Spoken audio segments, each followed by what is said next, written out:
let us hear the gist of what was covered in yesterday's class, that is lesson 24.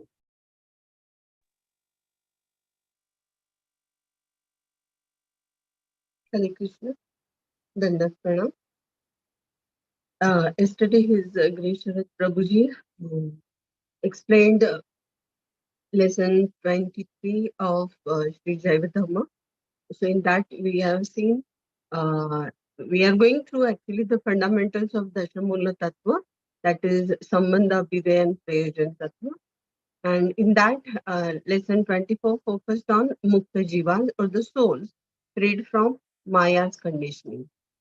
So it included almost 15 questions, and in that we can see the questions from lesson 24. Yeah, it is Vrajnath's cousin who was found to be more vicious and who is Vani mother, and he brings a marriage proposal to Vrajnath, as Vrajnath had decided for sannyas so as to follow, but still for his friend's son, he brings the proposal, and there we can see the discussion which goes on. And Babaji characterizes Vani Madhav as a Brahma Rakshasa. So the few questions which were asked, like how does the soul gain liberation from Maya's prison, and what are its signs? Next theme was, what are the pious deeds that enable the soul to attend sadhu sangha, followed by devotional service? Then what are the soul's anarthas? Among the 5 kinds of souls imprisoned by Maya, which devotees gain freedom? What are the different kinds of souls free of Maya's prison? So these were the basic theme for lesson 24. So yes, we went through the crookedness of Vani Mother, the behavior, and so Babaji characterizes him as Brahma Rakshasa. In Kali Yuga, this Rakshasa, they do take in the family of Brahmanas. So next theme was, how does the soul gain liberation from Maya's prison, and what are its signs? So how is the soul released from Maya's prison? Yes, it is through chanting the holy name. One can get released from Maya's prison. Yes, Atma and Paramatma, they are called as the 2 birds on the same branch, on the same tree. One is the eating bird, which is fully engrossed and was called as the enjoyer, and other one watches. And yes, it is true. What is the Vedic evidence in the support of this truth? So it is as per Mundaka and Shvetashvatara Upanishad. Uh, as per liberation, yes, which has been limited only in the sense of being freed from Maya's prison.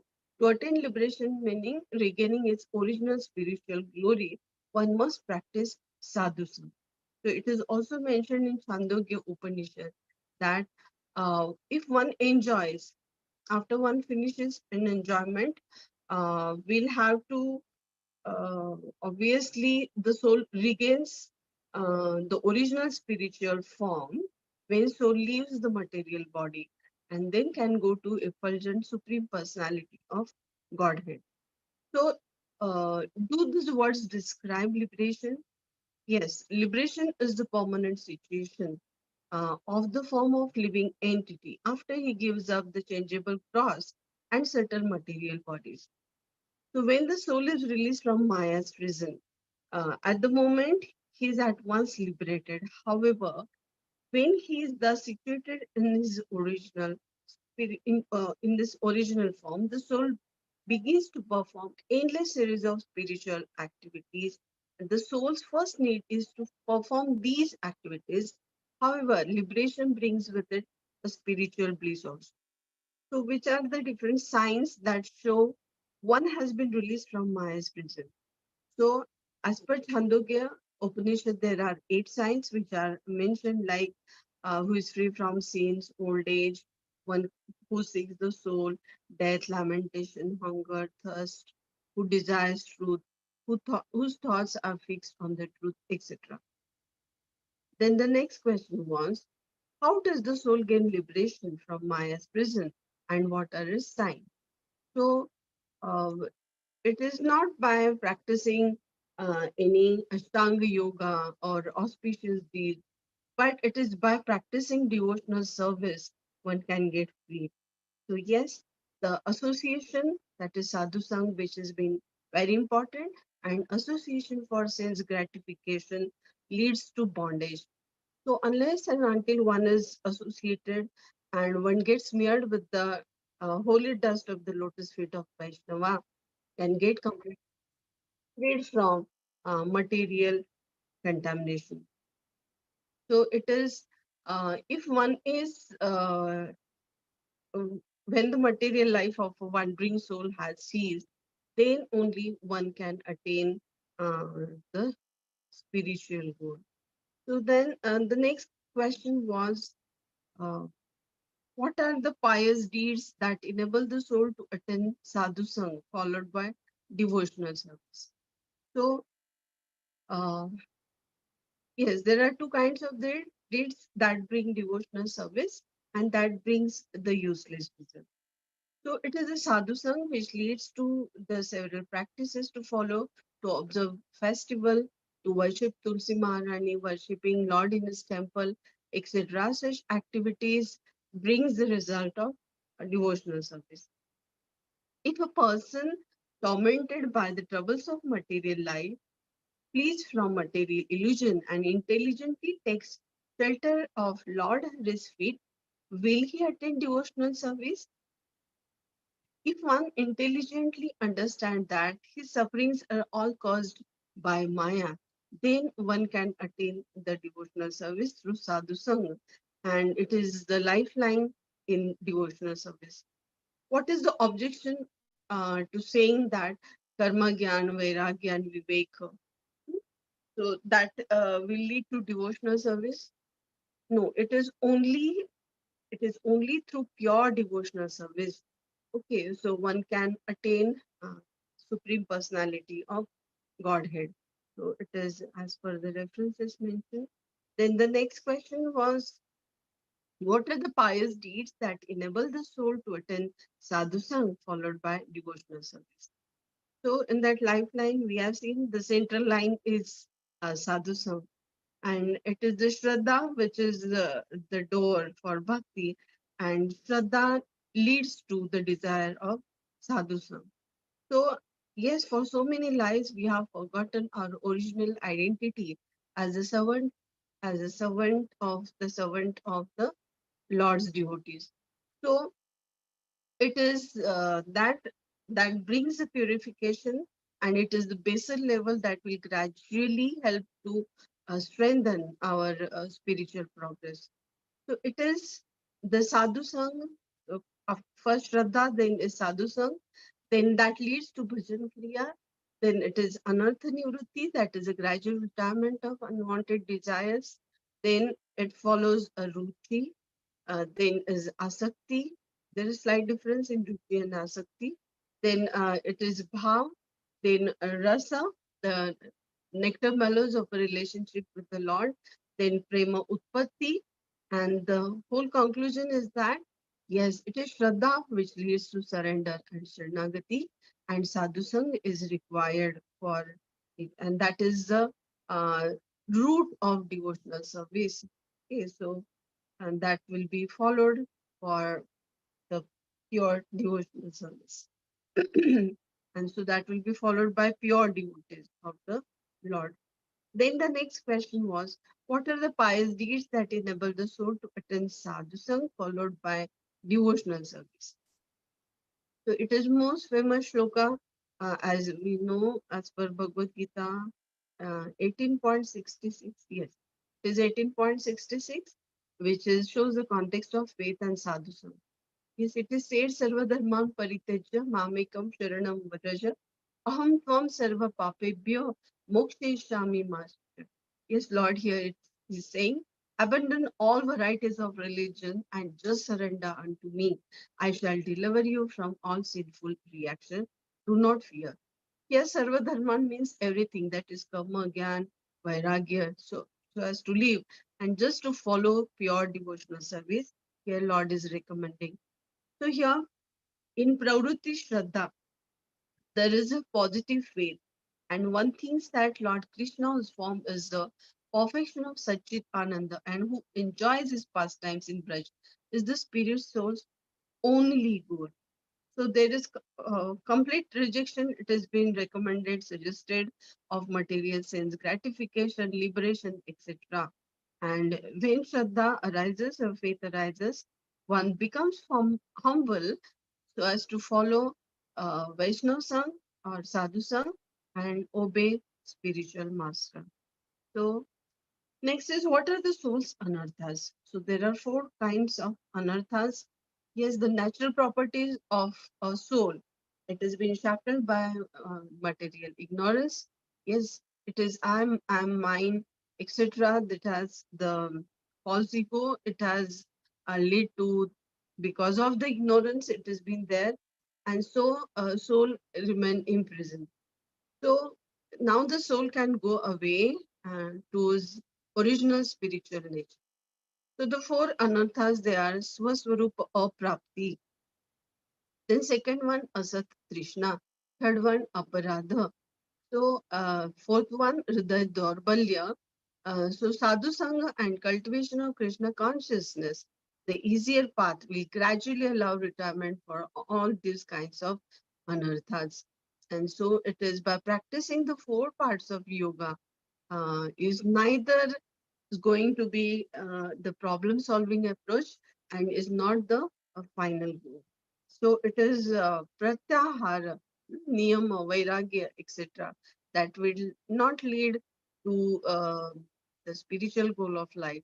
So, but only sadhusanga and cultivation of Krishna consciousness will gradually help us so as to get rescued from these anarthas. So, next question. It was should persons free of anarthas be called liberated? So, uh, it is only the Lord's devotees,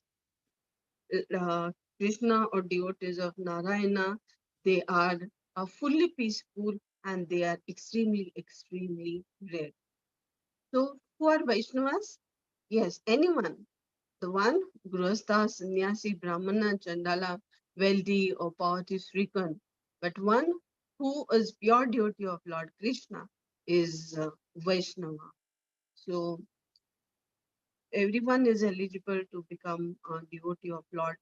So, of the five kinds of souls which are released from Maya's prison. So, out of this different kinds of souls, from the moment the soul's devotional service begins, hmm, devotional service begins, he is set only a preliminary stage of his freedom. The final stage is to release is possible only when this devotion to the Lord has reached its maturity, that it has fructified. So one has got Sthula Sharira, Linga Sharira, and the soul. And so forgetfulness, it has led to the illusion and under the control of Maya. O lotus eyed, who accept severe austerities and penances, they themselves think that they are liberated, they are intelligent, but they are impure. So if devotee is completely in love with the Lord, okay, so then and then only they can progress in the devotional service.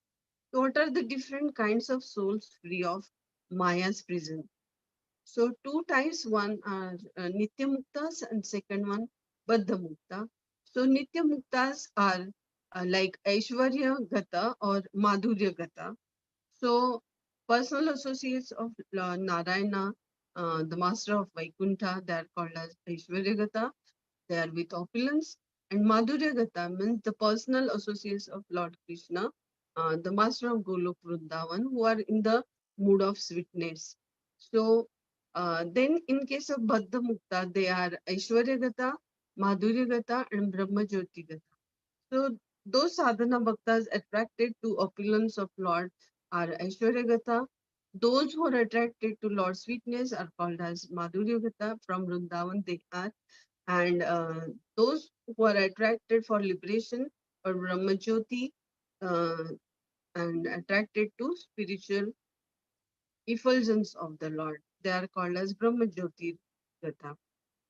So, what is the final destination of the soul who is devotee of Lord Gauranga? So, it is the spiritual Krishna and Gaura Kishore. They are non-different, they are one and the same. But here Lord Krishna is in the mood of sweetness, while as Lord Kishore, Gaur Kishore is in the mood of Audarya Bhav. So Madhurya means sweetness and Audarya means mercy. And we know Lord Chaitanya is very merciful. And Kali Yuga, he has appeared so as to deliver us from the material contamination. So they are simultaneously one and different from each other, and it is a confidential secret. So the abode of Krishna is, we know uh, the residence of eternally perfect and eternally liberated souls who have sweetness first and mercy second. Then the abode of Lord Kishora, the residence of eternally perfect and eternally liberated souls who have mercy first and sweetness second. Some souls manifest two forms and reside in both abodes simultaneously. So likewise, the lecture was ended with so nice question answer session on Chaitanya Mahaprabhu and etc. Hari. Thank you, Mataji. Thank you very much for giving the synopsis very nicely. Now, again, I welcome all the devotees to the today's session. Please remember that after the class and the question answer session, last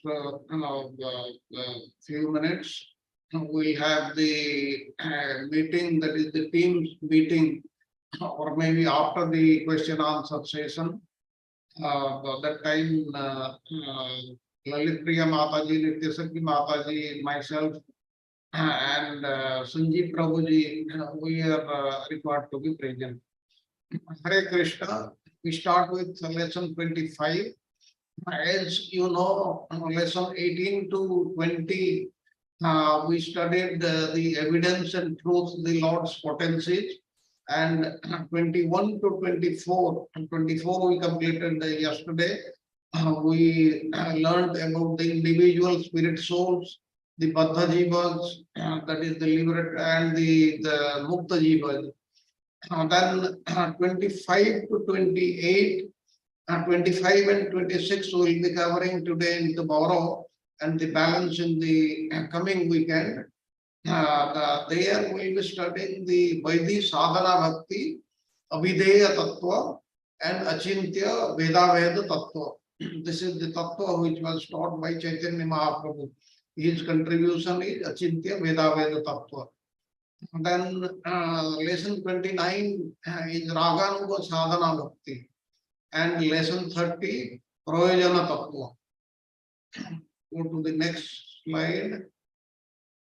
Now this lecture, that is the lesson 25, we'll be studying the Achintya Veda Veda Tattva, in which Rajanatha will be asking questions 116 to 123. And in 26, lesson 26, which we will be studying tomorrow, in this Achintya Veda Veda Tattva and Avideya Tattva, both these things will be covered. And in this questions 299 to 313, they will be discussed. And then in lesson 27, the Avideya Tattva and Vaidhi Sadhana Bhakti will be discussed, in which the questions from 127 to 140 will be answered. And lesson 28, Vaidhi Sadhana Bhakti, the questions 13 to 54, they will be covered. Now we come to lesson 25. Lesson 25, it is theme 1 only, and theme 1 and 2, and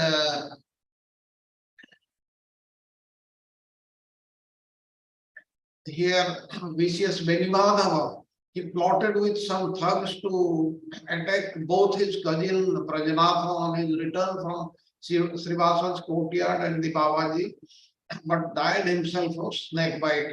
Now we have heard what Benimadhava used to do, what finally he planned to attack not only the Brajanatha, but the Vaishnavas also who returned with Brajanatha from Srivas house when it gets dark. He employed some people to attack him there, but what happened? Finally, he died. Then in theme 2, in lesson 25, the questions of 116 to 125, we will see Babaji's critical analysis with the Vedic evidence of various prevalent philosophies on the ontology of Jiva from Brahman in the context of Chaitanya Mahaprabhu's Achintya Vedaveda Tattva. Basically, Achintya Vedaveda Tattva that will be discussed today. Then the theme 3 is entry of Brajanatha's maternal uncle Sri Vijay Kumara. And now Vijay Kumara and Brajanatha both will be going to Babaji, and there will be a lot of discussions, and it will carry on toward the to the end only. And then theme 4 is Avideya Tattva, and the theme 5 is Vaidhi Bhakti. Okay. Now, theme 1, vicious Veni Madhava plotted with some thugs to attack both his cousin Brajanatha on his return from Srivasa's courtyard and the Babaji, but died himself of snake bite. Now, Benimadhava, what he did, he employed some thugs who would attack Brajanatha at a secluded place near Lakshmana Tila, that is located in Mayapur only. And hearing of this plot ahead of its execution, Brajanatha took some protective steps. Brajanatha came to know about his plan to cause harm to him. Then what he did, Brajanatha would visit Babaji, but not every day. He made it that in every 2 days or 4 days, he started visiting, and he used to come back before the sunset, that is, he during the daytime only, and never stayed there for the night. He had actually discussed this thing with Babaji Maharaj and found that these are some measures he should take. Then amongst his tenants, he arranged to have a capable and willing fighter named Harisha Doma to accompany him as his bodyguard. He also took a bodyguard with him as advised by Babaji. Now, however, within 10 to 20 days before he could even execute his nefarious task, vicious plot, Benimadhava died of snake bite. Now, we have to understand that if somebody does anything like this against a Vaishnava, he was doing this against whom? Against not only Benimadhava, but against Babaji also, and also against the Vaishnava. That's why, as we know, the Supreme Lord, he can accept anything and everything, but not Vaishnava Aparadha. He does not pardon any Vaishnava Aparadha. That's why one should be very, very careful about committing any Vaishnava Aparadha, because that is very, very serious in nature. Let us move on to the next slide, theme 2. Question number 116. That I have not heard the nectar of your teachings has troubled my heart. Please let me hear the remaining teachings of Dasamula. Now, because of Benimadhav's interference, and Brajanatha used to visit every 2 to 4 days, this discussion between Babaji and Brajanatha, it did not go smoothly. That's why after the death of Brajanatha, Benimadhava Rajanatha is asking Babaji to explain the balance of the Dasamula Tattva. And till now we have heard Dasamula Tattva verse 7. Now today we'll learn about Dasamula Tattva verse 8. Now verse 8 says, the entire spiritual and material creation is manifestation from the potency of the Lord Hari. That means whatever we see and whatever we cannot see, anything which is existing in this material world or multitude of material worlds and also in the spiritual world, they have been created by the Lord's potency only and nothing else. No human being has created them, or no human being is capable of creating them. Now, the impersonalist idea is an impurity of the Kali Yuga, and it is refuted by the Vedas. The pure truth taught by the Vedas is philosophy of Achintya Veda Veda, simultaneous and oneness and difference. They are same and difference, like the individual soul and the super soul. In Tattva, there is no difference, but in that is in quality, there is no difference, but in quantity, there is difference. The Supreme Lord, the super soul is huge, but the individual soul is Anu. Like this is how the Achintya Veda Tattva is discussed or explained. And by understanding this truth, one eventually attains the perfection of love for the Supreme Eternal, and that is Lord Sri Hari or Lord Krishna. And now we'll be discussing about this in greater detail during this class and the subsequent also, this Achintya Veda Veda Tattva. And this Achintya Veda Veda Tattva has been given to us by Sri Chaitanya Mahaprabhu. It was explained to his disciples and they explained or elaborated upon it. This we have to understand thoroughly. Now then, Brajanatha is asking his question 117.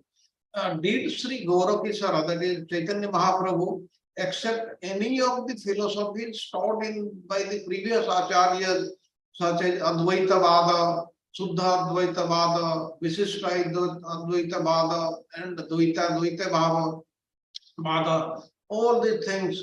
Since he is in the Brahma Sampradaya, did he support Dvaita Vada of Sri Madhavacharya, or did he teach a different philosophy? If yes, by what name? He is asking if Chaitanya Mahaprabhu agrees with our previous acharyas, whatever they have propagated, did he teach that, or did he have any different philosophy? And Babaji Mahasaya will be explaining about what is the correct position. Now, you go down in the slide, in overview of what Babaji explained in these 4 points, 5 points. First is, Sri Vyasadeva summarized the teachings of Upanishads in his book of 4 chapters named Brahma or Vedanta Sutra. This is known as Brahma Sutra or Vedanta Sutra. It is given in the form of sutra. Sutra means a thread. In just a few words, 1 or 2, 3 words, and this has to be explained. Now the true learned accept the authority of the book. However, the acharyas have each interpreted Vedanta Sutra in a way that suited their philosophies. Now, the origin is Vyasadeva's Vedanta Sutra, but the various Sampradaya acharyas, they have interpreted it to suit their particular philosophies. Now, the second point is Sri Shankaracharya's impersonalism philosophy of Vivartavada refuted then popularly prevailing philosophy of Parinamavada. Now, this regarding Vivartavada and Parinamavada we will be learning in detail in today's class. Now, Sri Shankaracharya's impersonalism philosophy of Mayavada refuted than popularly prevailing philosophy of Parinamavada. His impersonal Mayavada philosophy deny the truths of devotional service unto the Supreme Person, which appears in this regard close to the non-atheistic Sunyavada or the voidistic philosophy of Buddhism. Now, you may ask a question. Sri Shankaracharya is an incarnation of Lord Shiva, and Lord Shiva happens to be the number one Vaishnava, Vaishnavanam Yatha Sambhu. Then why he had to do this? Now we will be learning about this also subsequently. Basically, what happened in the society at that time, he came to correct the society. How? What happened when in the society in Bharatavarsha, people started eating meat and they unscrupulously killed animals. Then came the Lord Buddha and Buddhism. What he said, if I say something, they will not accept just like that. That's why he said, I discard the Vedas. He said, I do not believe in the Vedas because in the Vedas somewhere it is written that you can eat meat. And he discarded that. Then after that time, what happened? Then everybody leaned toward Buddhism, Sunyavada. That is the voidness. What they teach, there is a void. That is total impersonalism.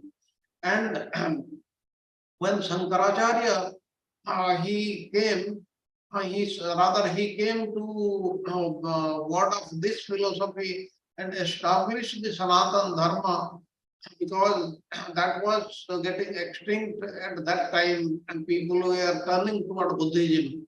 And that's why he propagated the philosophy which is a little similar to Buddhism, and he didn't want the non-believers to practice various things that we will come into detail slightly later, and we have to understand. Please understand this very, very clearly. Otherwise, somebody may question how Shankaracharya, being a great devotee, he tried to teach this impersonalism, which is not correct, which is not correct as per the Vedas. This in our subsequent slides we will see. Then the fourth point is the four Vaishnava Sampradayas headed by the respective Acharyas only disagreed with Sri Shankaracharya's impersonal Mayavada philosophy of Vivartavada. We'll see what Vivartavada is. And each with their distinct theistic philosophy extolled the glory of devotional service unto the Supreme Person. Now, all these acharyas in the four authorized Vaishnava Sampradayas, they disagreed with the Mayavada philosophy propounded by Shankaracharya and established that devotional service is the best thing for a person to start. And that is what is the basic difference. And the final point is the four Vaishnava Sampradayas include Brahma Sampradaya, which was started by Lord Brahma, and thereafter the prominent Acharya in this is Madhavacharya. And the philosophy which is prevalent, which he taught is Dvaitavada. Now, then Sri Lakshmi Devi, Lakshmi Sampradaya or Sri Sampradaya, the prominent Acharya is Ramanujacharya. And his philosophy is known as Visishta Advaitavada. And Lord Shiva Sampradaya is known as Rudra Sampradaya, and the prominent Acharya is Sri Vishnu Swami. In this, the philosophy is Suddha Advaitavada. And finally, the Chatuskumara Sampradaya, the four Kumara Sampradaya, the prominent Acharya is Nimbarkacharya, and the philosophy he taught is Dvaita Advaitavada. We will not go into the details because you will get confused. Now, let us go as per the slide. Now we were talking of Parinamavada. Parinamavada, this what is the meaning and how it is explained, we'll see. Now Parinamavada, it is explained in two parts. One is Brahma Parinamavada, one is Shakti Parinamavada. Now we'll see how they are different, how they are opposite. Now first about Brahma Parinamavada. Now becomes transformed into the individual souls and the material world. Thus, Vivarta and Parinama are synonyms. Now, these two words, Vivarta and Parinama, is saying these are the synonyms in which the individual soul gets transformed. Transformed, that is the super soul, that is rather the Lord, he becomes transformed into the individual soul and the material world. Thus, Vivarta and Parinamavada are synonymous. Now, this is undoubtedly very incorrect because Brahman has no qualities to be transformed into something else. Brahman, as the Mayavadis, they are describing, Brahman has no qualities at all. That's why if it has no qualities, how it can be transformed?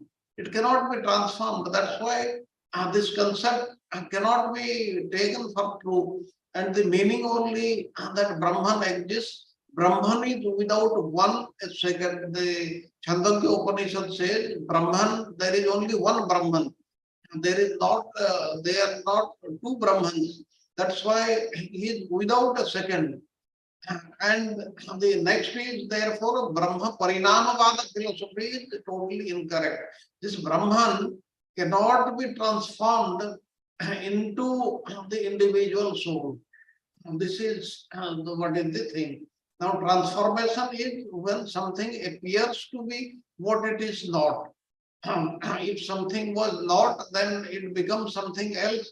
Then it becomes, then we can say it has become transformed. But this is not the case. That's why Brahma Parinama Vada is not correct. Then what about Shakti Parinama Vada?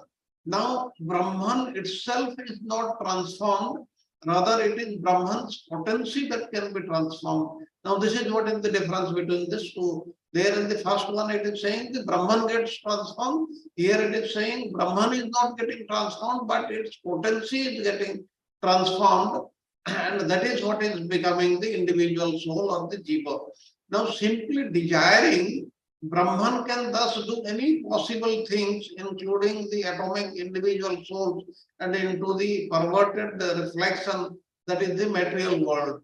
Now, the Supreme Personality of Godhead, he has got all the potencies, he has got 100% of everything. That's why he can do anything he likes. That's why what is being said here in this, simply desiring, the Brahman can thus do any possible thing, including the atomic individual soul, that is the Jivatma, and into the perverted reflection that is the material world. Now the next is Brahman's desire is completely independent and intrinsic, unlike that of the individual souls, whose desires are carefully transformations. The individual soul's desires, they are the transformations. The next is the analogy of milk being transformed into yogurt is not the only one to show the transformation of potency. Like the milk getting transformed into yogurt by adding something else, and in that the end product and the original thing, that is the milk and the yogurt, what is being said, they are not this same.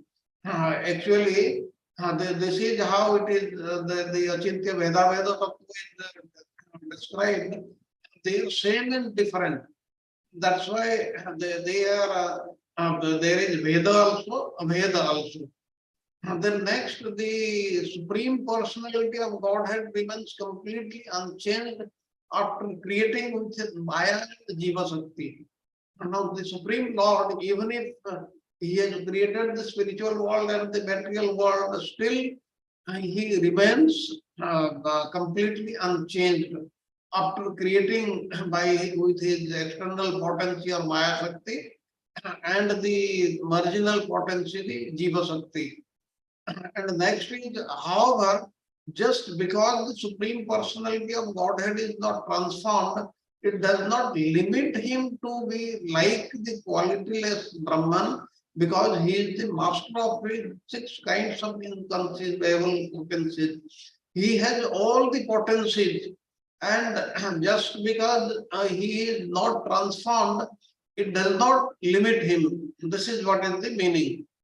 And next, he is simultaneously the qualityless Brahman and the Supreme Person. This is in the Shakti Parinam Pada, what is being said. He is simultaneously the qualityless, there is no quality, he is like the qualityless Brahman, which is not correct, and the Supreme Brahman. Brahman also has got all the potencies. It is not that Brahman does not have any potency at all. Now, please know that Brahman is he from ablative, from all the jivas are manifested by instrumental, whose power they remain alive, and into locative, whom they enter at the end. This is given in the Taittiriya Upanishad. What is being said here in this slide is Brahman is the one from which the jivas are manifested, and by whose power they remain alive in this world till they get liberated. And next, the absolute truth is one. Still, by his inconceivable potency, he is manifested in four ways. The Supreme Lord, Lord Krishna, Swarupa, his original form, like the interior of the sun. Now, the Tadrupa Vaibhava, or his the incarnations like the sun's surface. Third, the Jiva, the individual souls like the sunlight. And the fourth, Pradhana, the primordial material energy in the reflection of the sun. That means if you take sun to be the Supreme Lord, then all these the four things, the Swarupa, Tadrupa, Jiva, and Pradhana, they are parts of the Supreme Lord. That's why everything is a part of the Supreme Lord. All the potencies which are functioning in this material world, they belong to the Supreme Lord only and nobody else. And this has to be understood. Okay. Now let us have a 5 minutes break. And after the break, we'll discuss the balance of the things. Hare Krishna.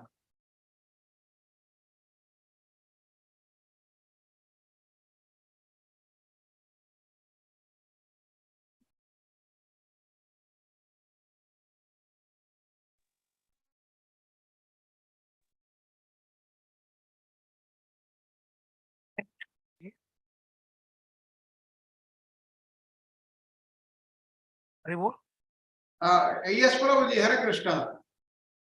Prabhuji, this the Brahman Yes. is actually described as without attributes, without qualities, without any kind of potency, no? Yes, yes. So Bhagavan, not Brahman.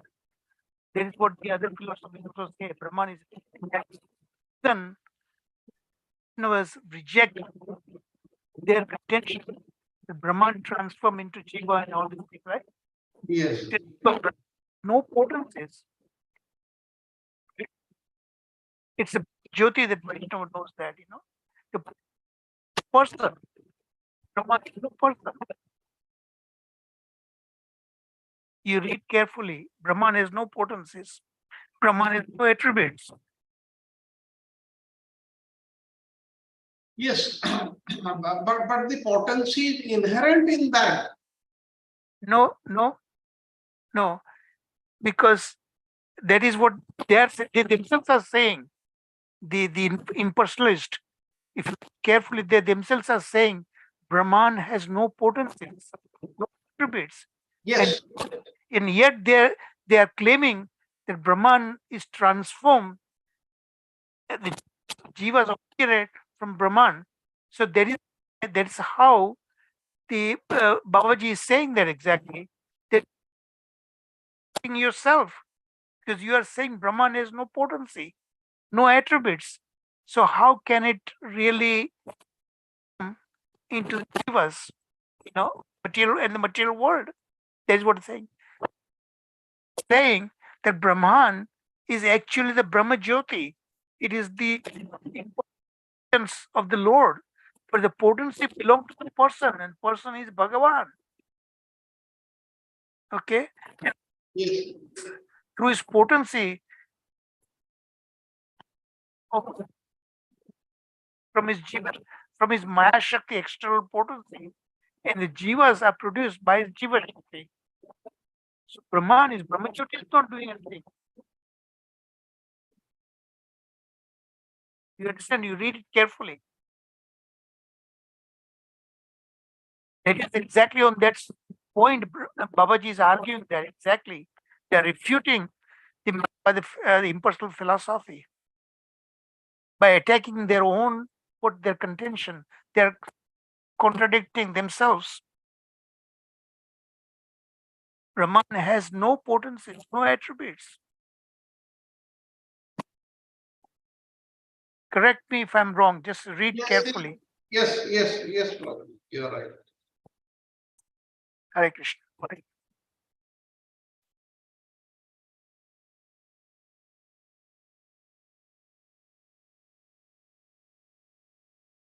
These philosophies you have to read very, very carefully. Actually, Babaji is not discussing the four Vaishnava philosophies. There's a minute difference between them because that has very all four philosophies, Vaishnava philosophies, they are roundly criticizing the Mayavadi philosophy. They all agree. They among themselves there is little differences are there, but that is not the subject matter for this discussion. Just Babaji just gave a just an overview. But Babaji is focusing on Chaitanya Mahaprabhu's it's considerable, because this materialistic logician is saying how can it be same Dharma can it be different? So that's what Yes, Vedanta which is conceivable. Material logic does not work. You'll see that. He's pointing out that material logic can work on that, So we are talking about spirituality. yes,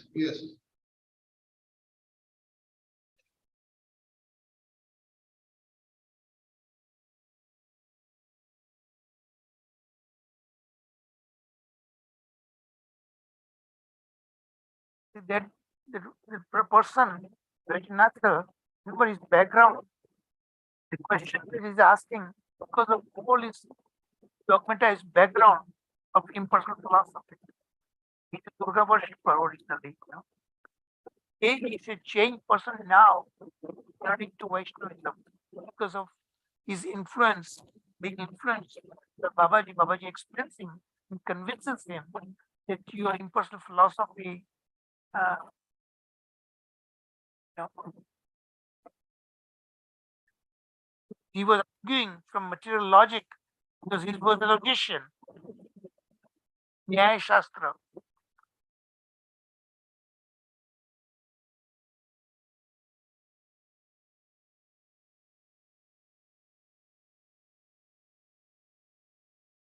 Now, all the questions that he's asking, and then Vijay Kumar is entering later in the chapter. But right now, Rajnath is asking questions, and all the questions you see that basically arguing from the point of personal philosophical background, philosophical kind of leaning,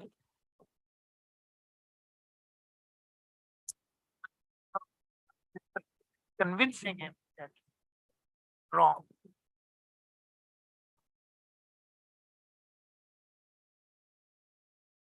So, it's a very basic meaning is Vivarta means transformation, but is Parinamavada is rejected, and Vivartavada also is being rejected. That we will see that. Hare Krishna Prabhuji, thank you very much for reminding me. Next, we go to Vivartavada, but before that, let me just summarize what we learned about Parinamavada. As I have said, there are two kinds of Parinamavada, Brahma Parinamavada and Shakti Parinamavada. Brahma Parinamavada is the doctrine of transformation of Brahma, and the teaching, the other is Shakti Parinamavada, is the teaching of transformation of energy. Now, those who believe in Brahma Parinamavada, that is the transformation of Brahma, they say that Achintya, which is inconceivable and who is formless, Nirvishesha Brahma, transforms into both living beings and the material world, that is the inert material world. Now, the support of this belief, they quote from Chandogya Upanishad, but they interpret it differently. They say that before the manifestation of this universe, there existed only the absolute truth, a non-dual tattva that exists in truth only. Now, according to actually this Vedic mantra, Brahma is the one and only Vastu which we should accept. And this theory is also known as non-dualism or Advaita Vada. Now, if we look into this theory, the word Parinama means transformation, or you can say progressive transformation is used, but the actual process that is described is Vikara, or destruction or deformation. Now, those who teach this transformation and this Shakti Parinamavada, they do not accept any sort of transformation in Brahma. Rather, they say that the inconceivable Shakti or the potency of Brahma is transformed. Now, the Jiva Shakti portion of the potency of Brahma transforms into spirit souls, Jivas, and the Maya Shakti portion transforms into the material world. And according to this theory, there is Parinama, that is transformation, but not of Brahma. And that is how that is not correct. And Brahma is accepted as a Vastu of the basic substance from which these two separate products they are appearing, namely the Jiva, that is the individual souls, and the material world. And the appearance of substance that are different in nature from the original substance is known as actually Vikara. And what is Vikara? Vikara is just, I gave the example of milk and yogurt, how milk is getting changed to yogurt. Now, accepting the modification of Brahma defies logic, which is why Brahma Parinamavada is not reasonable under any circumstances. However, there is no such fault in Shakti Parinamavada, because according to this philosophy, Brahma remains unaltered all the times. And then the Supreme Lord's inconceivable Shakti makes it impossible, makes this impossible possible. This is what is to be understood. And then one may argue that desiring is itself a transformation. So how can this transformation occur in the desireless Brahma? Now the answer is, you are comparing the desire of Brahma to the desire of the Jiva and calling it Vikara. And now the Jiva is insignificant the Shakti, and whenever he desires, that desire comes from contact with the other Shakti. For this reason, the desire of Jiva is called Vikara. With this, let us go on to the next this slide. How do you define Vivartavada? Now, the first point is, according to the Vedas, the word vivarta is conventionally understood as a transformation, but its true meaning is given in the words of the Vedic literature. Athato anyatha buddhir vivarta iti uddharpa. The word vivarta means misunderstanding the true nature of a certain thing. Now the individual spirit soul comes under the material consciousness when imprisoned in the sthula, that is the gross body, and linga sarira, the subtle body.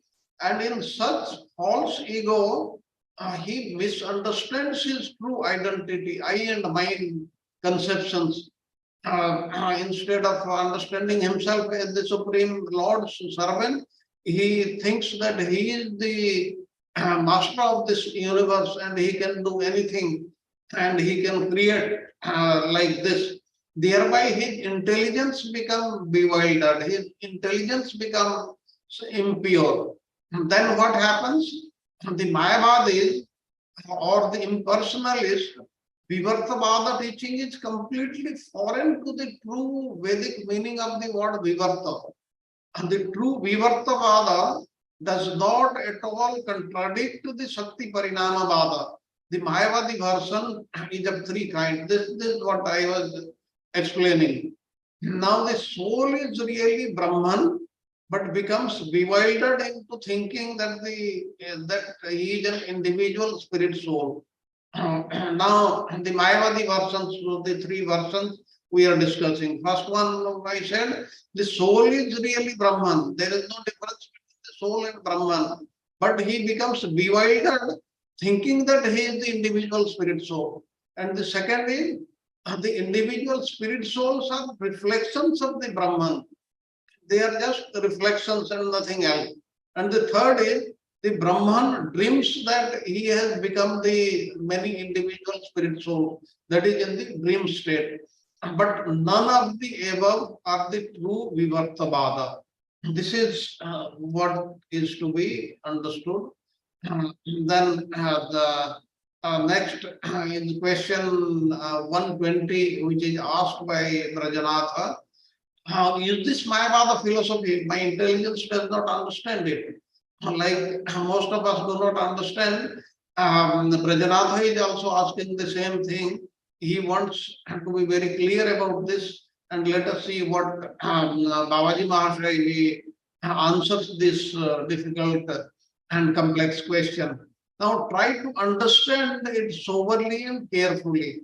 Maya Shakti, Maya is the external potency of the Supreme Lord, is a perverted reflection of the Swarupa Shakti, the internal potency. This is a perverted reflection.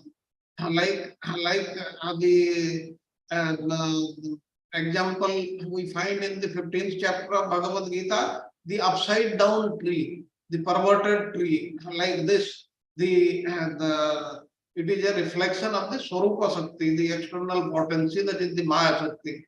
Now, the second point is, cannot enter the spiritual world. Maya has no right to enter the spiritual world. It can only remain in the domain of the material world only. And the third point is, Maya is the controller of the material world. Because of the individual spirit soul is enveloped by the gross and subtle material body, thus in material consciousness, its intelligence is bewildered, buddhi vivarta. And the net result is ignorance and misidentification of its spiritual identity as material false ego. And this is what is happening because of the presence of Maya. And why it is taking place, this we have already learned, because we have forgotten Krishna. And that's why Maya has kept us in her prison. And that's why what is getting our intelligence is getting bewildered. This is buddhi vivarta.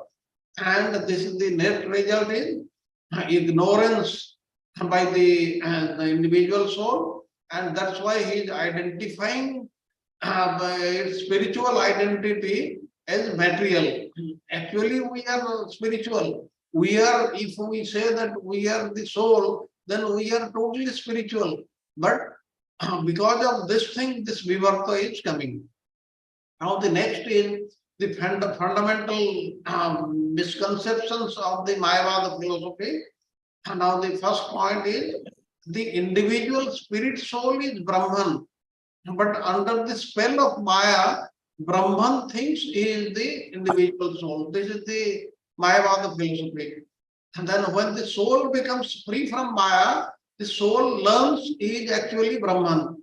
That means ultimately they want to say that there is no difference between the individual soul and the Brahman. We are Brahman, we are the God, we are the Lord. That's what they are trying to teach. And the third is, then the individual soul also ceases to exist. In this way, liberation is thought to mean nirvana. That means merging with the Supreme Lord. That is what they are saying. And that is what is nirvana. And Buddhism also teaches something like this. Nirvana, or the soul merging into the existence of Brahman. Now the Brahman bewildered by Maya. Brahman is getting bewildered by Maya. Now we have learned earlier that Brahman is totally spiritual. And how can Maya have entry? This earlier we learned that Maya has no entry in the spiritual world. Then how can do this?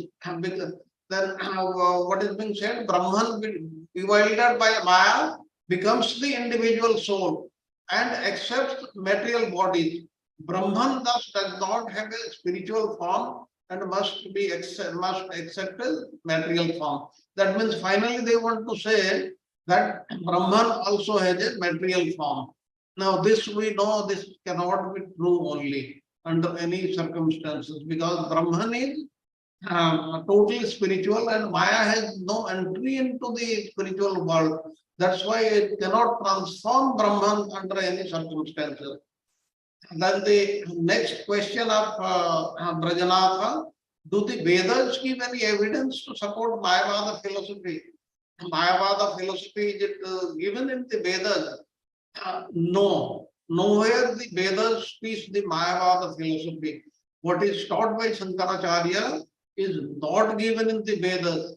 But these Mayavadis, they quote from the Vedas, the same verses they quote, but they interpret them in the way it suits them.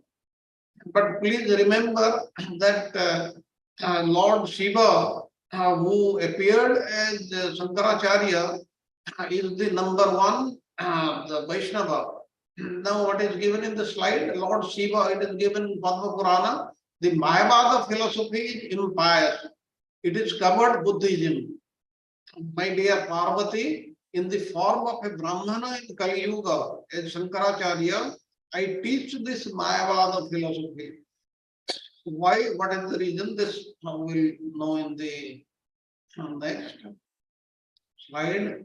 Why did Lord Shiva, who is the best of the Vaishnavas and the leader of demigods, do such a wicked deed? Why did he do this? This is very, very important for all the Vaishnavas to understand, because Lord Shiva is number one Vaishnava. Lord Shiva is the Gunavatar of the Supreme Personality of Godhead, and he has been tasked specifically for a particular task in this material world that he has come to perform. Now, at one time, the demons had taken to following the path of devotion to fulfill their sinful, lusty desires. Now, the demoniac people, they have got many, many lusty desires. And what they started following the path of devotion, so that their lusty desires of causing pain to others, they are fulfilled. Now the merciful Supreme Personality of Godhead, concerned for the welfare of the true and sincere devotees, decided to deter the demons from following the path of devotion. The Lord does not want the demoniac people to follow the path of devotion. That's why what he did, with this in mind, the Supreme Personality of Godhead instructed Lord Shiva. He told him that the demons in the mode of ignorance are now preaching devotion is not good for the mankind. Please write a book to bewilder the demons.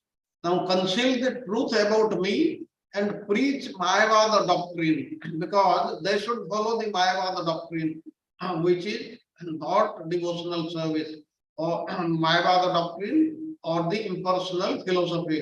Lord Shiva reluctantly and obediently followed the Lord's order.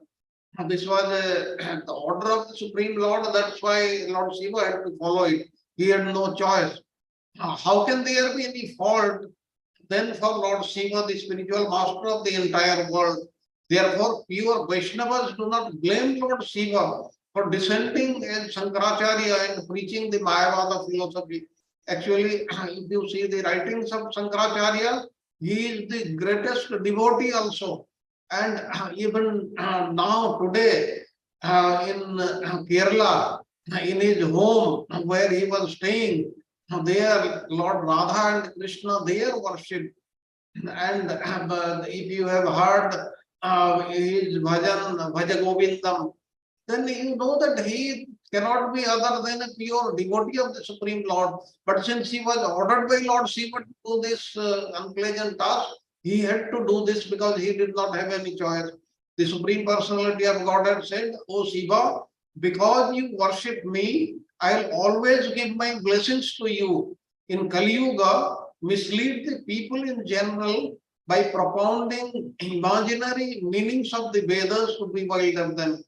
And this way conceal me and make the people turn away from me." That is, the demoniac people, they should turn away from the Supreme Personality of Godhead, and those selected devotees, they can practice devotional service. And this is the reason why the Shankaracharya did this thing, this unpleasant thing. Now the Supreme Personality of Godhead said, "O mighty armed Shiva, please write books filled with lies and thus bewilder the people. Please preach a collection of lies. Place yourself in the forefront and conceal me." It is given in Varaha Purana. That means these were the direct and personal instructions from the Supreme Personality of Godhead to the number one Vaishnava, that is Lord Shiva.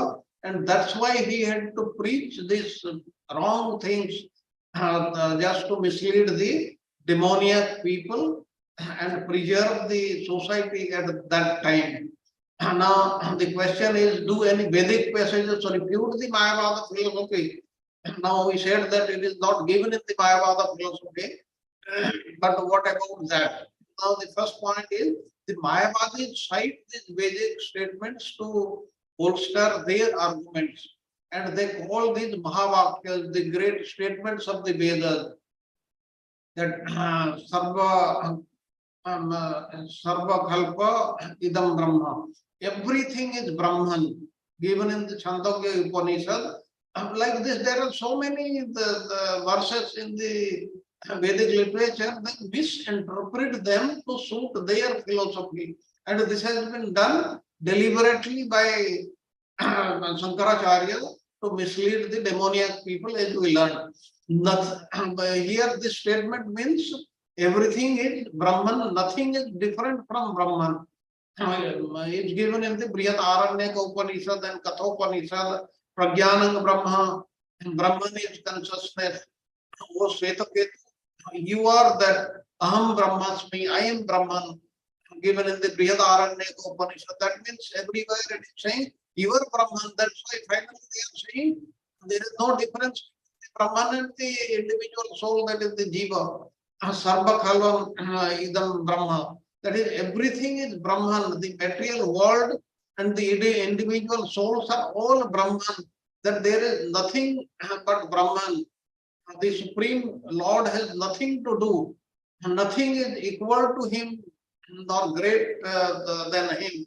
He acts in different phases by manifesting his parts and parcels, which are all simultaneously differently situated by his unlimited variegated potencies.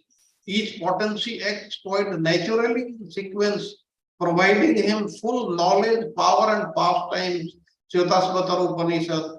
All these things, they are given in our Vedic literature, but they are misinterpreted by the Mayavadis, by the Mayavada philosophy. But as I said, the Shankaracharya was a great devotee. He understood that, but what happened after him, his disciples, they did not understand what was the actual meaning. That's why till now they are teaching that the Supreme Lord is eternal and the living beings are eternal. The Supreme Lord is cognizant and so are the living beings. The difference is that the Supreme Lord is supplying the necessities of life for the many other living entities. It is given in the Katha Upanishad and Jyotasvatara Upanishad. Brahman is consciousness, Aitiriya Upanishad. A wise man can understand the Supreme, a wise man who understands the Supreme falls in love with him, Brihadaranyaka Upanishad. Tattvam Asi, O Svetaketu, you are that. Apparent meaning is that the Supreme Lord and the individual soul are identical, they are the same. However, the proper explanation of these words are, he is majorly man who does not solve the problems of life as a human and thus quits this world like dogs and cats without understanding the science of self-realization. It is given in the Brihadaranyaka Upanishad. That's why there is a requirement to understand this science of Krishna consciousness, the self-realization, which is Krishna consciousness only. Now the words Tattvam Asi, therefore actually means he who has attained devotion to the Lord is a true Brahma, true Brahmana, and not what the Mayavadis are interpreting. That's why the individual soul cannot be same as the Supreme Lord. And what they call the Mayavadis, they address each other as Narayana. Narayana means the Egypt, they are the Supreme Lord Narayana. And then the final point, Aham Brahmasmi, I am Brahman, given in the Brihadaranyaka Upanishad. Some say that the knowledge described in these words does not culminate in devotional service as the final attainment. But then those who engage in the culture of nascent activities shall enter in the darkest region of the ignorance. Worse still are those engaged in the culture of so-called knowledge. It is very clearly given in the Upanishad. Thus, in very, very brief, we see that all these great arguments, great statements given in the Vedic literature, they are interpreted to suit the Mayavadis, which are not actually correct. We, the individual souls, they cannot be equal. We have learned that they are qualitatively same, the quality is same, but the quantity is anu, that is so minute that they get influenced by the Maya. Though Maya Shakti, the external potency, is an inferior potency than the Jiva Shakti, that is the marginal potency. Still then, because of its size only, it gets influenced by that. So that is what is not accepted by the Mayavadis. And this is what is the difference between the Mayavadis and the devotees. That's why the learning is, the devotional service is the best thing and we should practice that. So with this, I finish today's class. Let me stop sharing. Now the session is open for question and answers. Hare Krishna.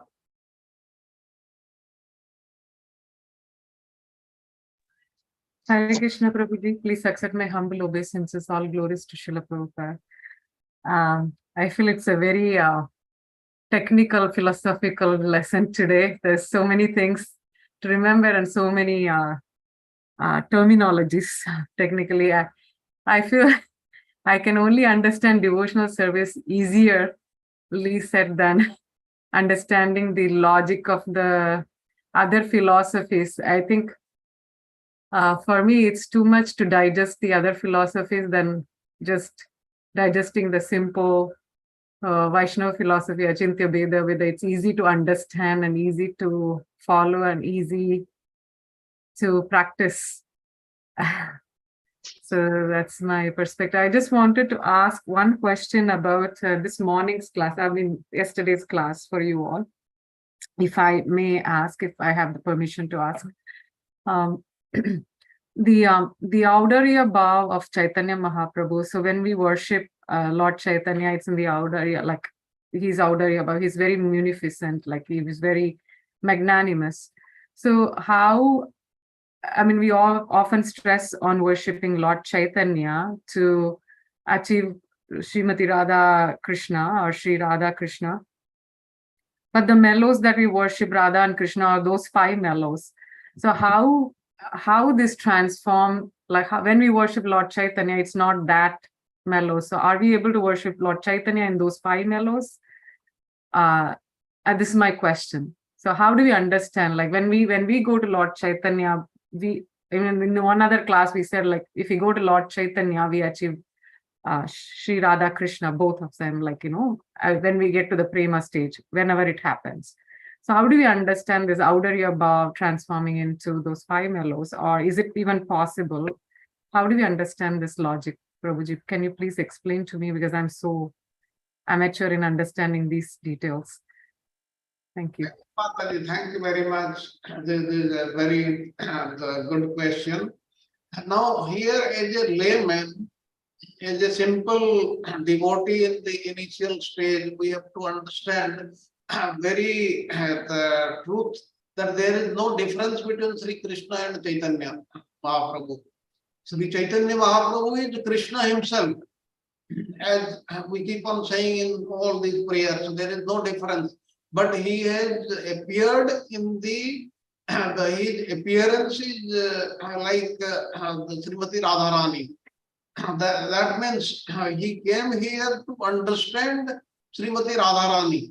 Why Srimati Radharani loves him so much, all these things, and that's why, because Srimati Radharani is much more merciful, he is more merciful, and that's why it is said that there is no offense is committed if you worship Sri Chaitanya Mahaprabhu. No offense whatsoever. He does not consider any offense. That's why he even showed mercy upon Jagai and Madhai, even though they committed Vaishnava Parada. So that's why in any way we accept, the worship Sri Chaitanya Mahaprabhu, that is accepted. But we can worship him in the same way as we worship Lord Krishna. This also we covered some time back. And the balance of the explanation, I will request Charu Prabhuji to say something.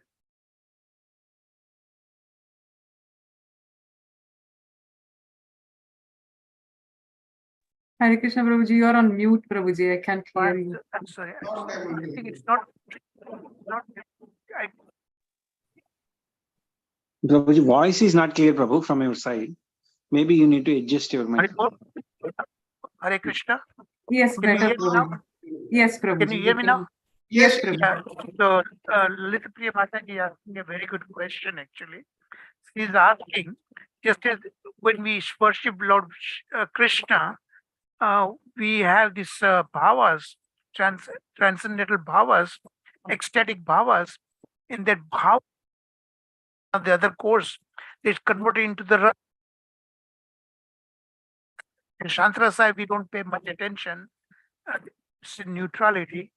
But the other 4 rasas, the dasya rasa, the parental rasa, and madhurya rasa, and so on like that. So these 4 rasas, and rasa also, So that is there in Krishna seva, devotion to, whether or not that is present when we worship Lord Chaitanya. Wasn't that a question, Lalita Premata, you were asking? Yes, Prabhuji. Like when we worship the- Lord Chaitanya in expectation of achieving Lord Shri Krishna Yes. and Radharani, how does it transform? Exactly, it is there also in, even when we worship Chaitanya Mahaprabhu, actually we worshipping through Radharani when we worship Chaitanya Mahaprabhu actually, because he is in the mood, he's because in the mood of Radharani. So, and Krishna also says that you cannot get me without the mercy of Sri Radha, you know. So when we worship Chaitanya Mahaprabhu, actually we are worshipping in the line of Gaudiya Vaishnavas. We primarily worship Srimati Radharani to get the bhakti of Krishna. So when we worship Radharani, we also go attain all these four kinds of rasas, and that actually there's a hierarchy about that. First, we worship as in the dasya bhav, in the servitude mood, actually. Okay, when we so between servant and the master, the relationship is one way in the sense that we worship Krishna as our ultimate master. Okay, so there is a limited degree of intimacy is there, but when we progress further and then come into the Sakya Rasa, so then get a little bit more intimacy, then we become really almost like Krishna. We interact like Krishna, sit in the state of the same level, eat together like that. Okay, so that is there also when we worship Mahaprabhu. Only when we go through Dasya Rasa onwards, and we develop particular qualifications for that, and then Sakya further builds actually, So there is a parental responsibility there. And then later, of course, the best, the most important is the Madhurya Rasa, and that is for Chaitanya Mahaprabhu, who is actually Krishna, but he is in the mood of Radha, and Radha, Srimati Radharani, is in the Madhurya Rasa. Krishna. Now you can see all rasas are there in Chaitanya Mahaprabhu. But primarily we are all beginners, we are fallen souls. So that's why we are being recommended to worship in this servitude power. Okay? Because of that. But ultimately, we worship Srimati Radharani, and Radharani is in the Madhurya Rasa with Krishna. So we work, we aspire to be part of Srimati Radharani's group. Okay? Sakhis and Manjaris. So Manjari Bhava, Manjari Guru. So we ask the Sakhis and Manjaris, and they in turn assist Srimati Radharani to interact with Krishna in the Madhurya Bhava. Now you understand that we ourselves don't actually, we want to be the lover of Krishna, but we assist Srimati Radharani as part of Srimati Radharani's entourage. Thank you. Thank you, Prabhuji. Because when we see Lord Chaitanya and Lord Nityananda, we are always thinking of the priestly form that they appeared in. So the mood is completely different when it comes to because when we hear the pastimes of Srimati Radharani and Krishna, the mood is very different. Even though it is Dasya, the thought process is completely different. When we think about Lord Chaitanya and when we think about Radha Krishna, at least to me, because as a beginner. So that is why I just wanted to understand. What I told you. Remember, Chaitanya Mahaprabhu is so much in this Vipralamba sense, because Krishna is in the mood of, and Radharani experiencing the separation from Krishna. Chaitanya Mahaprabhu always in that mood, separation from Krishna. Okay, as Radha, that he all the time. He is always under the Vipralamba mood, actually. Yes. He is in that Madhurya Rasa, actually. Thank you, Prabhuji. That explains. Thank you, Sharad Prabhuji. Thank you, Charu Prabhuji. Hare Krishna Prabhuji, Dandavata Pranam. Yes, yes. Hare Krishna Prabhu. Are you able to hear me, Prabhu? Yes, yes, I can hear you. Okay, Prabhu. Very complex philosophy, Prabhu. Anything comes with Brahman, not easy to understand. So can we understand something like this, Prabhu? Brahman is nothing but impersonal form of Krishna. Okay. And Brahman is expanded entire universe, all our universes, this material universes, spiritual universes, everything. And it is for the people who doesn't believe that Krishna is a person, for them to worship. I don't know whether we can use a word as worship as well. because I don't know whether they call it, they do worship or not. It is just Brahman is impersonal form of Krishna for demonic people. Okay, according to the answer. Okay, which I understand. I think Shiva has told.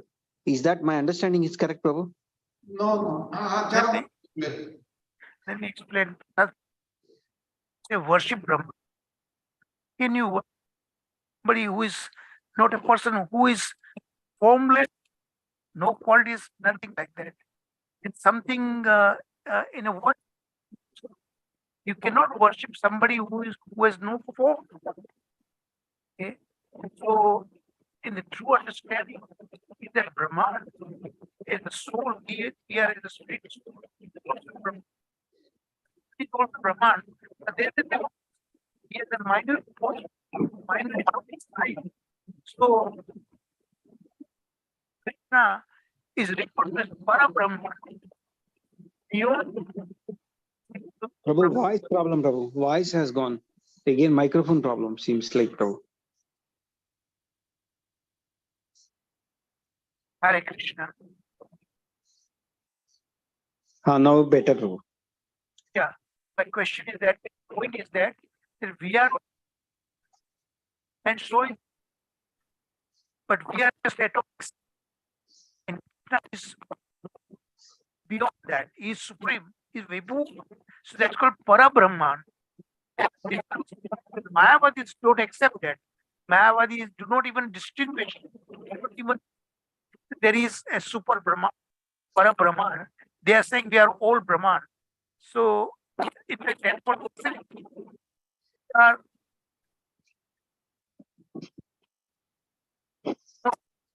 they may call and they are your voice is breaking. We are not able to hear clearly. kind of what can I do? I think I cannot do anything. Maybe it's an internet issue.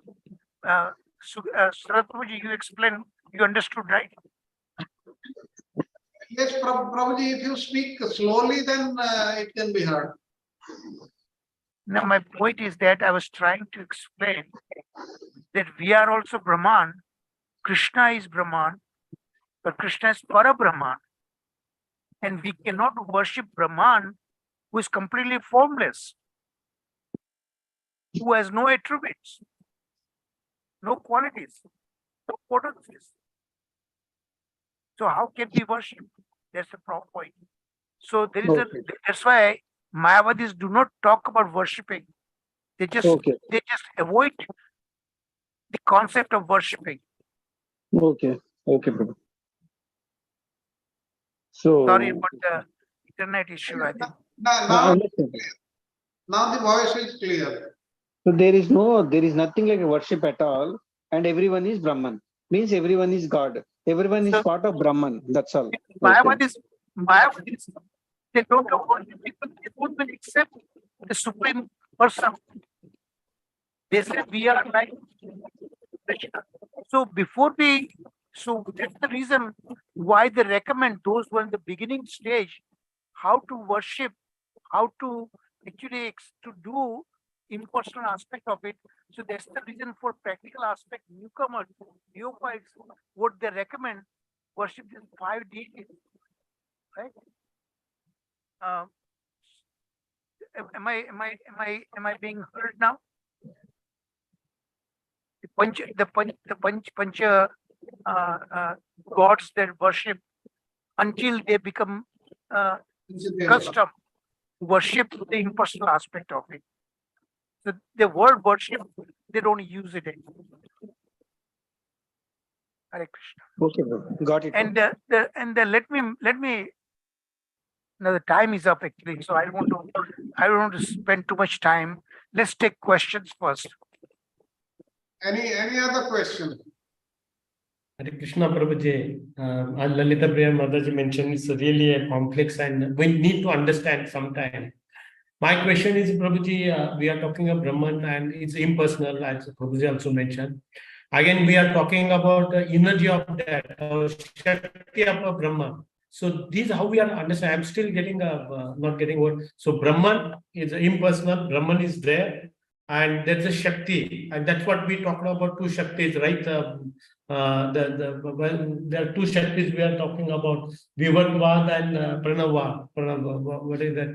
No, The no, they are transformation. not Shakti. No, they are not Shaktis, Prabhuji. Hmm. Brahman is not a Shakti, it's not potency. Okay. Brahman is formless, no potency, no attributes.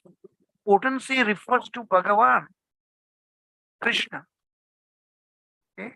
And that he has this internal potency, Swarupa Shakti. Okay. And then there is an external potency. It's the Maya potency, Maya Shakti. And then there is an intermediate, and what we discussed at great length, Tatastha Shakti. And that is the Jivas. We are in between, oscillating. Tatastha is like a narrow line, very thin line that separates from one world from the other world. One world is the material world, the other world is the spiritual world. So because they are big atomic size, we become attracted towards Maya Shakti because of our tremendous so much allotment, attractive nature and everything, offers a great kind of personal enjoyment and stuff like that. We get transformed, we turn our back toward Krishna, away or face away from Krishna. That's why we end up in material world. And then our buddhi or intelligence become bewildered. And then we are under completely wrong kind of understanding. That's what happens to us. And when we turn towards Krishna in devotional service, then Maya does not have a jurisdiction there, and Krishna will protect us. So that's the point. Okay, thank you. So Brahman has no potency. Potency belongs to a person. Power cannot belong to somebody, someone that has no form, no personality, nothing like that. Potency belongs to a person, and person is Bhagavan Shri Krishna. And Vaishnava understanding of Brahman is his impersonal Brahman, his effulgence, bodily effulgence. Bodily effulgence. That is Okay. Brahman. So Krishna's effulgence is Brahman, that's all. Yes, correct. It is like a light, we can say. Correct. Okay. Then So that Bhagavan we are calling Krishna it as a has God. all the potencies. Okay, that those people impersonally is calling as a God. Okay. Light, body is light, person's light. Or person's, yeah, something comes from the person's body. Yeah. Okay. So Prabhuji, they want to merge in that effulgence, right, Prabhuji? Correct. That's what Yes, they want to don't call effulgence. They want to merge within Brahman. That's called nirvana. That's the spiritual suicide, liberation. What they call liberation, actually, their lingo, what they call merging within Brahman, because they talk about only Brahman, nothing else. Brahman is everything. That's what their belief. So they want to merge within the Brahman. Okay. But Vaishnava thinking about that, they want to merge within the impersonal Brahma. Brahman is the effulgence of Krishna, bodily effulgence. But there, again, from there also one can fall down. Hare Krishna, go ahead. Any other More question? Hare Krishna, Prabhu. Yes. Hare Krishna, can you hear me, Prabhu? Yes, Prabhuji. Yeah. So some new learnings I had today is I have always heard that Lord Krishna, like he what do you call appoint or ask Lord Shiva to spread this ignorance. But it was not clear until today why he did so. So thanks. One thing that got clarified that Lord Shiva, who is a top Vaishnava, You understood yeah, why Krishna ordered Lord Shiva to yeah, speak yeah, of lies? Because at yeah, that yeah, time, the demons towards apparent devotion, but their goal was not pure devotion. Correct. Their goal correct. was That's for enjoying lust, satisfying their Mm. lust. So that was not a true devotion. That was the reason why the Lord wanted to protect people like us not to get kind of bewildered. So he told Lord Shiva to create a philosophy that will bewilder the demons, and then they will forget about the devotional aspect of it. Yes. So they want to Yes, satisfy Prabhuji. their lusty desire. Oh, yeah. Yeah. So So that Shiva, was then Shiva said, there is only Brahman that exists. People got bewildered because of that, with that kind of understanding that there is a super Brahman or something like that. There is only Brahman. Okay. And that Brahman is the one get transformed, what they are saying, but the actual definition of meaning different. That little phrase, a tattva means science. A is opposite that. It's a bewildering science. Why? Buddhi vivarta. Because buddhi becomes bewildered because of Maya's influence. Okay? So there is transformation, but really there is no transformation. There is what called vivartavada, as opposed to parinamvada. The word parinam means result. The resulting transformation. There are two kinds of parinamvada we discussed today, right? Brahma parinamvada and the Shakti. And the Shakti parinamvada is much closer to our Vaishnava understanding. But Brahma parinamvada is totally alien. It's completely wrong. yes. So this Shankaracharya, he wanted to counter this parinamvada that was prevalent when he came into the existence. So that's why he proposed the theory of Mayavada philosophy and totally completely want to change that. But he completely twisted it. It was and Shankaracharya did it because he was not sure by the order of the Krishna. That changed it. But in reality, Lord Shiva is a great devotee. He's a Vaishnava.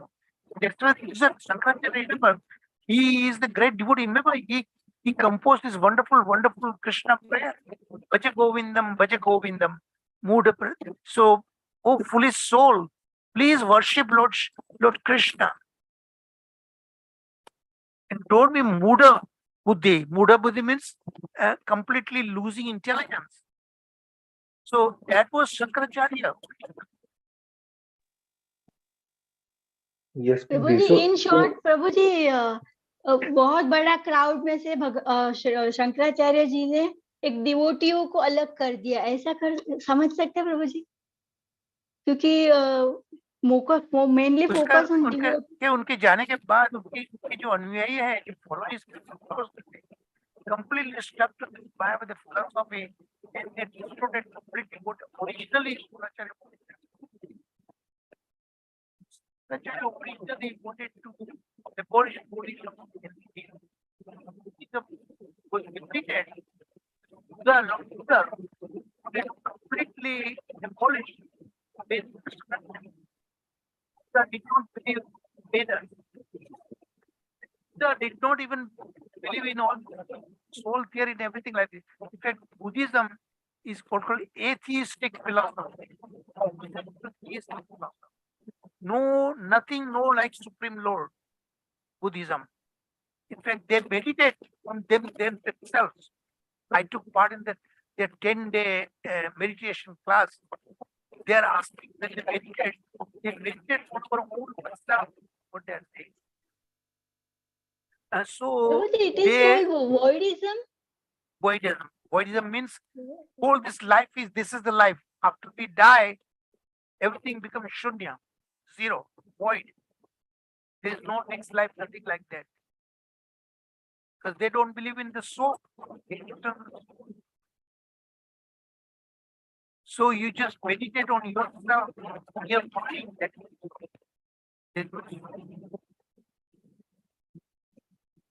So they, because they, Buddhism came at that time, this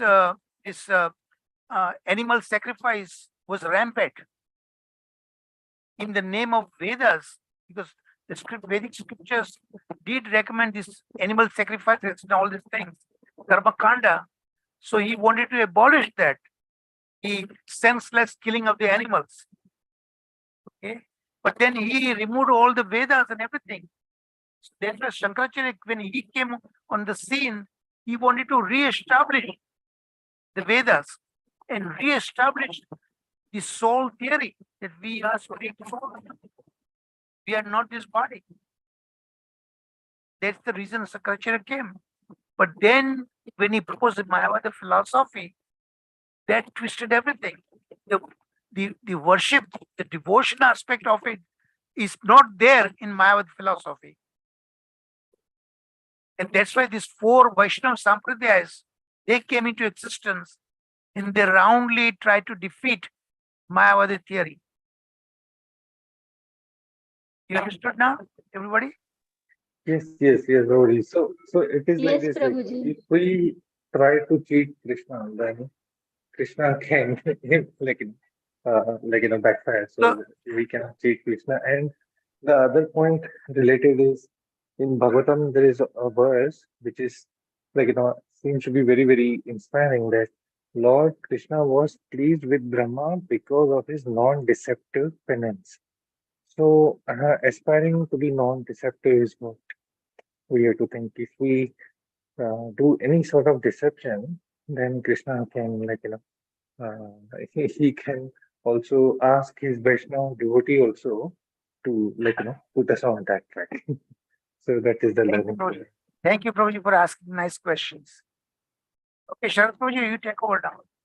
I think we have left final couple minutes only. Any other question? If we don't have any questions, then we'll end the today's class with the Nrsimha prayer. Sagar Prabhuji. Hare Krishna Prabhuji, please accept my humble obsession. All go to Srila Prabhupada. Namaste Narasimhai. Namaste Narasimhai. Prahlad Ladahini. Prahlad Ladahini. Nigasi Purvachar. Nigasi Purvachar. Chilatankar Nathali. Chilatankar Nathali. Ito Nrsimha, Parato Nrsimha, Ito Nrsimha, Parato Nrsimha, Ite Yami, Ito Nrsimha, Ite Yami, Ito Nrsimha, by Nrsimha, Hriday Nrsimha, by Nrsimha, Hriday Nrsimha, Narasimhamadin Saram Prapade. Narasimhamadin Saram Prapade. Avakala Kamala Bhare. Nakadbhuta Singham Dalita Hiranyakasipur Tanu Bringam Kesavadhita Narahari Rupa Jai Jagadisha Hare Jai Jagadisha Hare Jai Jagadisha Hare